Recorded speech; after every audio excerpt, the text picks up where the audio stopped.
যারা অংশ নিতে চায় তারা অংশ নিতে পারবে।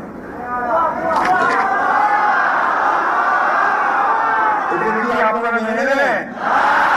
ওরা এটা মানবে?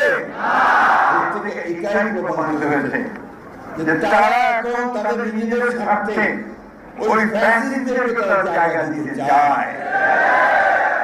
আমি কথাটা এই জন্য তুললাম, যেটা অনেকেই দেখলাম আমি আপনার খেয়াল করেন যে এই কথাটা কালকে স্থানীয় সরকার উপদেষ্টা বলেছেন। তার মানে কি আমরা এটা মনে করবো যে তারা সরকারের থেকে তাদের দল গোছানোর জন্য তারা বিভিন্ন রকম কৌশল নিচ্ছেন? সেই কৌশল নিয়ে আমরা তা হতে দেব না, এদেশের মানুষ তা হতে দেবে না। আমরা খুব পরিষ্কার করে বলছি, অবশ্যই নতুন যে কোনো রাজনৈতিক দলকে আমরা স্বাগত জানাবো।